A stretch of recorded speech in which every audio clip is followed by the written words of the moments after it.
बहन का फोन आया है कि इतने साल बाद परदेश से आया है और मेरे बच्चे के हाथ पर 100 रुपल्ली रख कर गया है। मेरे हाथ में किसकी कहानी है नहीं पता, लेकिन जिसकी भी कहानी है ना, दिल रोने लगा ये सुनकर। परदेसी की कहानी है। 10 साल हो गए थे परदेश में काम करते हुए। पहला साल कर्ज उतारने में और दूसरा तीसरा साल बहन की शादियों की भेंट चढ़ गया। चौथे साल कुछ करके आने का सोचा तो पापा की तबीयत खराब हो गई, नहीं आ पाया। यहां तक कि पापा दुनिया छोड़कर चले गए तब भी नहीं आ पाया। बूढ़ी माँ घर में अकेली थी। आने का सोचा लेकिन कोई बचत नहीं थी, तो फिर परदेश से हिम्मत नहीं हुई कि इतने साल परदेश में रहकर खाली हाथ कैसे जाऊं। लेकिन माँ की जिद और बहनों ने कहा कि भाई आ जाओ, हमें कुछ नहीं चाहिए, बस आ जाओ कहा तो हिम्मत बढ़ी।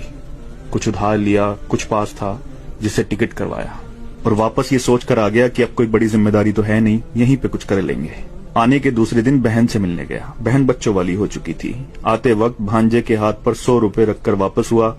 दूसरी बहन के यहाँ पहुंचने पर पास के पैसे भी खत्म हो चुके थे, लेकिन ये उम्मीद थी कि ये बहन ज्यादा नजदीक है, कुछ नहीं बोलेगी। वहां से वापसी पर भांजे के हाथ पर कुछ नहीं रखा और जब घर पहुंचा तो मां ने बताया कि एक बहन का फोन आया है।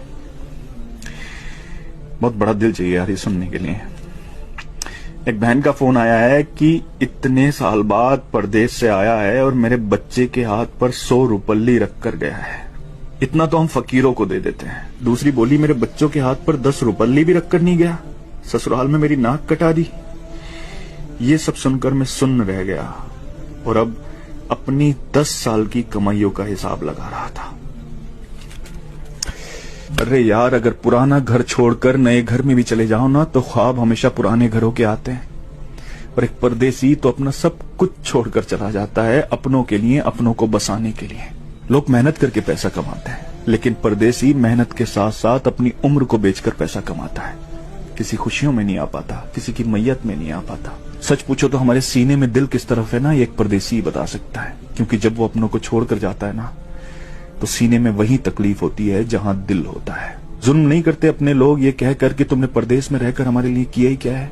अरे कसम खुदा की अगर तुम्हें एहसास हो जाए, अंदाजा लग जाए ना कि उसने परदेश में रहकर तुम्हारे लिए क्या किया है, तो इस जुबान को कटवाना पसंद करोगे, लेकिन कभी उसकी कुर्बानियों के खिलाफ बोलना पसंद नहीं करोगे। सच कहते हैं जिसका दर्द होता है उसकी तकलीफ को सिर्फ वही समझता है। परदेसी का दर्द सिर्फ वही समझ सकता है जिसने अपनों के लिए अपना घर छोड़ा हो।